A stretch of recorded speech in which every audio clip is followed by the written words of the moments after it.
La chronique société, l'accueil dans nos administrations publiques. Merci pour l'accueil. Nous parlerons de l'accueil dans nos administrations publiques. Voilà. Disons qu'aujourd'hui, ça s'est plus ou moins bien passé. Oui. Plus ou moins. Oui.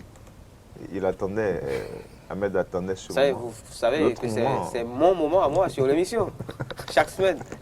Malheureusement, aujourd'hui, j'y ai pas eu droit, mais c'est pas grave. On se rattrapera très certainement. Vous avez fini? Les prochaines semaines. Vous avez fini? Accueillons. L'accueil dans nos administrations publiques.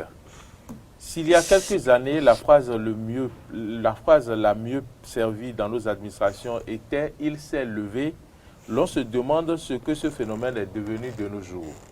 Est-il possible de voir chaque agent dans son fauteuil et de bénéficier des services dont on a besoin à temps? Il faut dire que les choses ont changé un tout petit peu, mais qu'il reste des efforts à faire.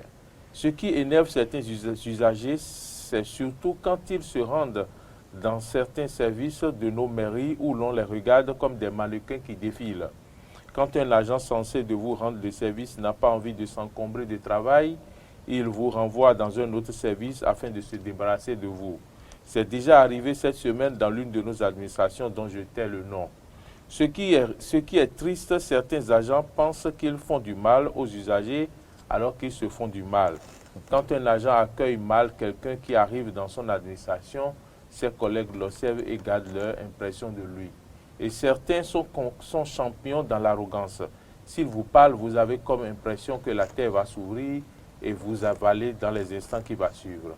Et s'il faut reconnaître que des efforts d'accueil sont faits dans certaines administrations et que certains agents ont à cœur la satisfaction des clients ou des usagers, des efforts restent tout de même à faire encore par beaucoup d'autres qui continuent de faire mauvaise impression en ce qui concerne l'accueil dans nos administrations publiques.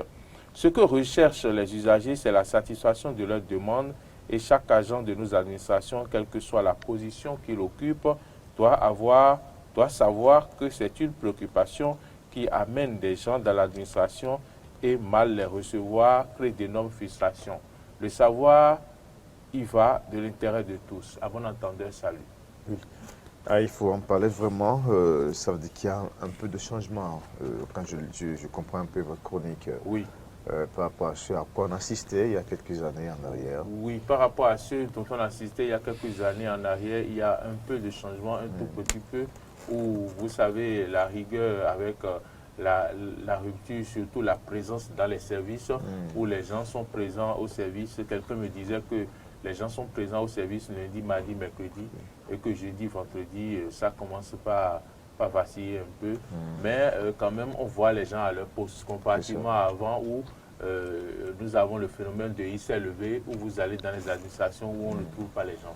Mais l'accueil dans nos administrations aujourd'hui, quand même, est plus ou moins acceptable, à part quelques brebis qui continuent encore de mal accueillir les gens, ou du moins ça se passe surtout dans les administrations qui offrent des services comme les mairies et autres administrations. D'accord. Ahmed Arepa, Oui. vous avez pu exploiter, vous avez été témoin une fois de cela, un mauvais accueil ou vous avez fait l'expérience? Oui, pour moi quand même qui ne suis pas très administratif, c'est tout ce qui est lié à l'administration, les courses dans l'administration et autres, je suis assez frileux là-dessus. Mais c'est vrai que, voilà, une ou deux fois, j'ai eu quand même à faire un tour dans certains services. Vous allez payer vos factures quand même d'électricité et d'eau. Voilà, parfois, mais pas tout le temps. Donc, parce qu'il y a d'autres moyens de le faire. Donc oui, c'est vrai que c'est déjà arrivé. D'ailleurs, en parlant par exemple de ce cas-là, de paiement des factures, je me rappelle qu'il y a quoi? Il y a un peu moins d'un mois, j'entrais assez tôt et je me suis dit que j'allais faire un tour dans un service, par exemple, de paiement lié donc à l'eau, pour parler de la SONEB. Je pense qu'il ferme à 16h. À 16h. Alors on était encore à 16h moins 5 ou 10, mais je débarque et on me dit que c'est fermé. Je dis mais c'est pas possible. Ça ferme à 16h ou pas? On me dit oui. On me dit oui, c'est sûr qu'il y a du monde. Je dis il n'y a jamais du monde à la SONEB. À la SONEB, souvent, il n'y a pas du monde. Donc on ferme à 16h10 alors qu'on est censé se fermer à 16h. Ça veut dire qu'il y a un problème. Donc oui, ça c'est déjà pour apporter un peu donc on va dire quoi, de l'eau ou du grain en tout cas. Vous tombez sur de belles dames, mais assez capricieuses. Mais oui, mais oui, malheureusement. Alors, quand on est assez relativiste comme moi, on va peut-être se dire que oui, peut-être que cela procède de choses personnelles liées voilà, à sa vie, qu'elle gère, parce que nous n'oublions pas, ce sont des hommes. Hein, et les hommes que nous sommes, justement, chacun vit, on va dire, ces réalités sans forcément... Ils n'ont pas exposé les humains. Justement, quand vous justement. On n'a pas à le faire. En face de vous, on n'a pas à le faire. Voilà. C'est un sacerdoce, en réalité, quand on décide de travailler dans la fonction publique voilà, et de rendre service aux populations. Mais derrière, n'oublions pas que ce ne sont que des hommes. Et que parfois, il y a des émotions, il y a des choses qu'on vit dans sa vie personnelle, justement, qui peuvent parfois venir interférer. Surtout quand justement. vous allez dans l'administration sanitaire aussi, parfois. Hein. On voit des gens malades, souffrants, mais on prend la peine de se moquer parfois ou d'envoyer quelques injures aussi. Ça se passe généralement dans ce type de milieu. Oui, ça se passe et Ahmed l'a dit, parfois les gens se réveillent sur leur mauvais pied ou de mauvaise humeur et tout ce qu'ils pensent faire, c'est de décharger leur colère sur des gens qui n'ont rien à y voir, les usagers. L'habitude, par exemple, quand ça a devenu comme une habitude. Évidemment, quand ça devient une habitude, c'est qu'il y a problème, c'est qu'il y a réellement problème et il faut trouver solution à ce problème-là. Il faut dénoncer dans la mesure du possible pour que le tir soit corrigé. Mais voilà, une fois en passant, je pense qu'au-delà de tout, il ne faut pas oublier que voilà, ce ne sont que des hommes.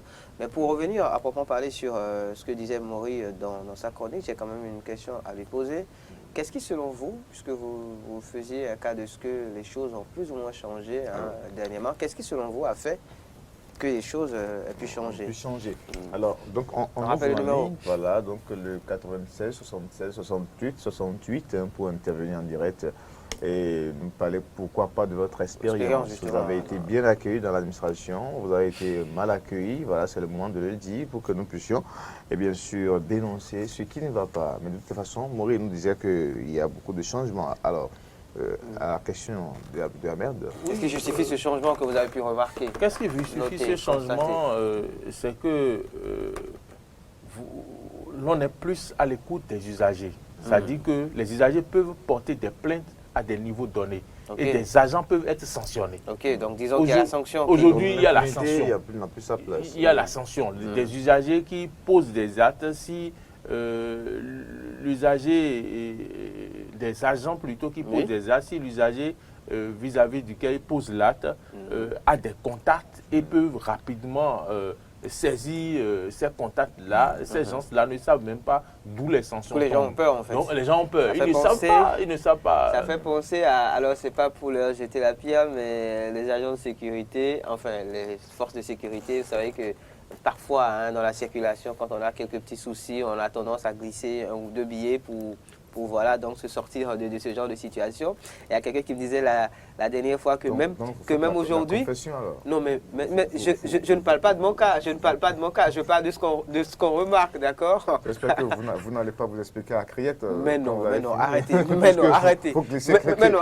Laissez-moi m'exprimer, ok? Ne me faites pas peur, d'accord?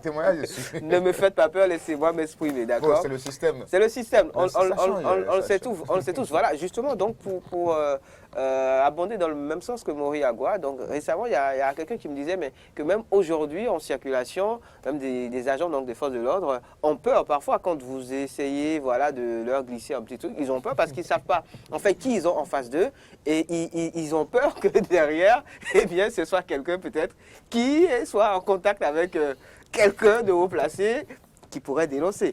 Donc oui, disons qu'aujourd'hui, comme le disait Maury, oui, il y a la sanction qui est là. Il y a aussi des numéros verts hein, qui sont mis à disposition pour dénoncer certains agents du service public, des agents indélicats en réalité. Donc autant de choses qui contribuent à ce que, au niveau du service public, donc la qualité du service justement est tout simplement meilleure.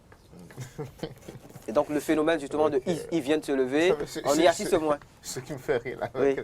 Les agents de sécurité. Oui. Je ne vais pas raconter ça. Je vais pas raconter ça. Vous savez, j'ai vécu un cas plus ou moins similaire il y a quelques jours. Je vais pas donner la localisation, on va dire concrète, mais c'était quelque part à Cotonou, où on était dans un feu. Et donc, à un moment donné, le feu était passé au vert, il fallait passer, il y avait des motos devant. Alors, j'ai laissé les motos passer. Il y avait un véhicule devant moi donc, qui tournait également. Sauf que lui, il repartait derrière. Donc, il m'a un peu retardé. Il a fallu que j'aille au rond-point et que j'attende. Il y avait des motos devant. À un moment donné, les motos ont foncé pour continuer. Okay, donc, j'ai suivi le fil. Sauf que les motos étant passées, le monsieur est venu stopper la voiture. Et donc, mais je me suis arrêté, dit ok, je m'arrête et je vais voir de quoi il s'agit. Il me dit oui monsieur, voilà parce que le feu n'était pas encore ouvert, mais vous êtes passé. Mais j'ai dit on était nombreux et moi j'ai simplement suivi le fil. Et en réalité c'est parce que le monsieur qui était devant moi, eh bien a rebroussé chemin, donc il m'a retardé. Il dit oui mais normalement vous n'étiez pas censé faire ça. Donc après je pense qu'il a jeté un coup d'œil. Et il a vu la carte, il a vu en fait la carte professionnelle. Derrière il a dit oui ok mais c'est vous. Mais c'est vous, c'est bon, vous circulez. Donc finalement, je me suis dit, mais c'est sûr que c'est parce qu'à un moment donné, il a eu plus ou moins peur. Il s'est dit, bon voilà, quelqu'un qui pourrait, à un moment ou à un autre, aller faire de la dénonciation. Parce que la question la plus simple aurait été peut-être de se dire, pourquoi il n'arrête pas les motos? Pourquoi il laisse toutes les motos passer? C'est ça. Je pose une question, après je dis rien. Mais vous savez, c'est une expérience similaire, mais je ne vais pas raconter ça parce que ça ne va pas. Quand on découvre que c'est les zones de médias, c'est plein de médias. Oui, c'est délicat. C'est délicat. C'est pas pour dire qu'ils sont comment dire, au-dessus de la loi. Non, mais c'est juste pour dire que parfois, justement, parce que ces agents des forces de l'ordre craignent peut-être qu'on aille se plaindre à tel ou tel autre endroit. Quand ils rencontrent des horriologues. Merci. Malheureusement, on n'a pas pu avoir donc, nos téléspectateurs en ligne ou nos auditeurs en ligne aujourd'hui.